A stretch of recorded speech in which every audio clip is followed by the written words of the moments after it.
Tiger is back.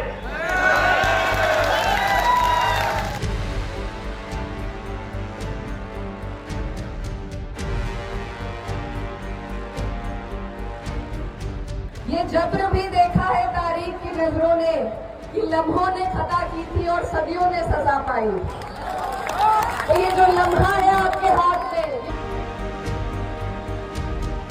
किसी से डरना नहीं, वो दिल्ली हो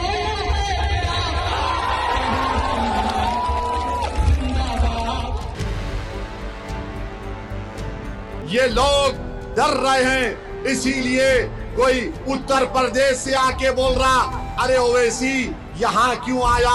अरे तू उत्तर प्रदेश से आता है। अखिलेश के बोलने पर मैं हैदराबाद से 11 साल से आ रहा हूँ। आदाब, नमस्कार, मैं वसीम अख्तर और आप देख रहे हैं द लीडर हिंदी। बहैसियत मुस्लिम लीडर मोहम्मद आजम खान के बाद कौन, ये सवाल उनके जेल जाने के बाद से अक्सर उठता रहा है। हालांकि वो जेल से बाहर हैं, लेकिन जिस तरह उन्होंने बिहार जाकर वहां कैंपेन से इनकार किया, उसके बाद नजरें लग गई कि अब महागठबंधन की तरफ से बिहार जाकर मुसलमानों के बीच कौन पैरोकारी करेगा। ये इसलिए भी बेहद ज़रूरी था कि इस बार बैरिस्टर असदुद्दीन ओवैसी की क़यादत वाली ऑल इंडिया मजलिस इत्तेहादुल मुस्लिमीन AIM ने बिहार की 25 मुस्लिम बाहुल सीटों पर कैंडिडेट उतार दिए हैं।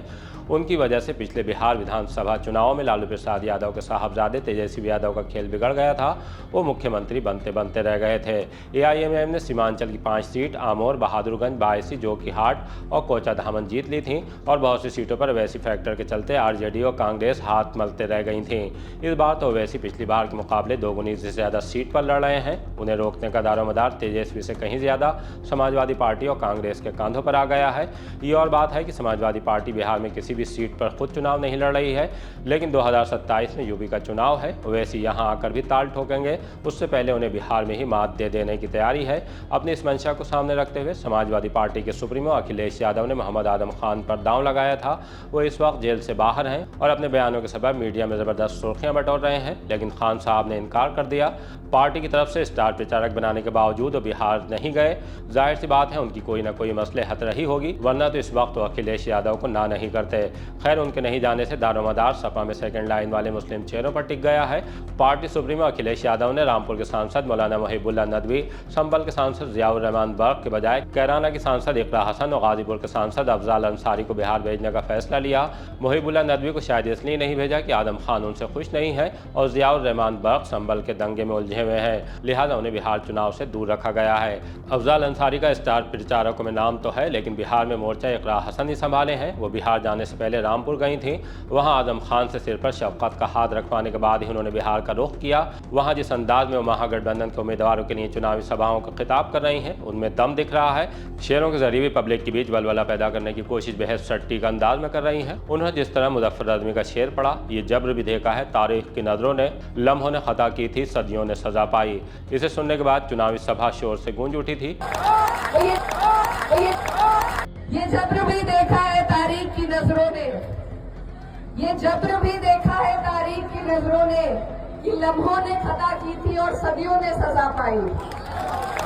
तो ये जो लम्हा है आपके हाथ में, ये बेहद कीमती, बेशकीमती लम्हा है, इसका आप सही उपयोग करें। दूसरी तरफ कांग्रेस के लिए सांसद और शायर इमरान प्रतापगढ़ी ने मोर्चा संभाल रखा है। बिहार में उन्हें सुनने के लिए काफ़ी भीड़ पहुंच रही है। वो शायराना अंदाज में बैरिस्टर असदुद्दीन ओवैसी पर सीधे वार कर रहे हैं।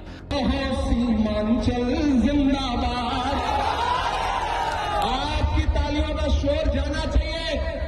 पटना से होता हुआ, दिल्ली होता हुआ, वहां तक भी जाना है। कहो सीमांचल जिंदाबाद, कहो सीमांचल जिंदाबाद। किसी से डरना नहीं, वो दिल्ली हो जिंदाबाद, कहो सीमांचल जिंदाबाद। उनसे भी गुजारिश करता हूं कि यहाँ के बेटों को गाली मत दो, ये है फरियाद। कहो सीमांचल जिंदाबाद, कहो सीमांचल जिंदाबाद। कोशिश यही है कि IMAM को पश्चिम बंगाल, महाराष्ट्र की तरह बिहार में भी समेट दिया जाए। गयासुद्दीन ओवैसी को भी अच्छी तरह से पता है कि अगर बिहार चुनाव उम्मीद के एतबार से नहीं रहा तो हैदराबाद तक ही महदूद हो जाएंगे। लिहाजा महागठबंधन में शामिल दलों पर बेहद आक्रामक हैं। महागठबंधन के मुकेश सैनी को बतौर उप मुख्यमंत्री प्रोजेक्ट करने से सेकुलर दलों को निशाना बनाकर मुसलमानों को समझाने में लगे हैं कि बिहार में 18% वोट की इन दलों में क्या अहमियत है। सीमांचल की जनता वो सुबह तुलू होगी जरूर इंशाअल्लाह ताला, जब तुमसे इंसाफ होगा।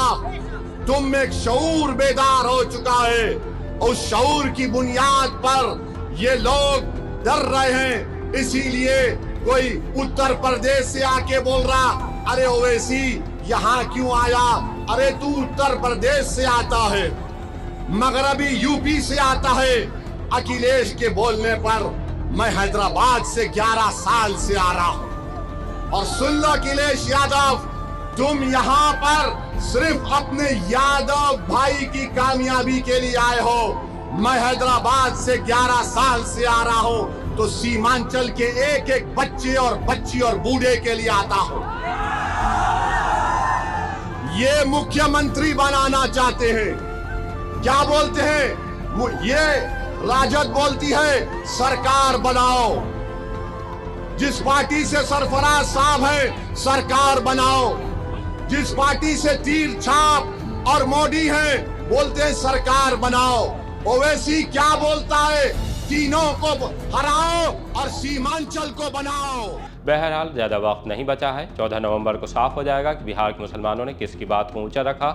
उनकी जो ये बताने में लगे हैं कि अपनी लीडरशिप खड़ी करनी होगी, या फिर उनकी आवाज़ से आवाज़ मिलाई जो कह रहे हैं कि अपना खेल बनाने की कोशिश से भाजपा का बन जाएगा।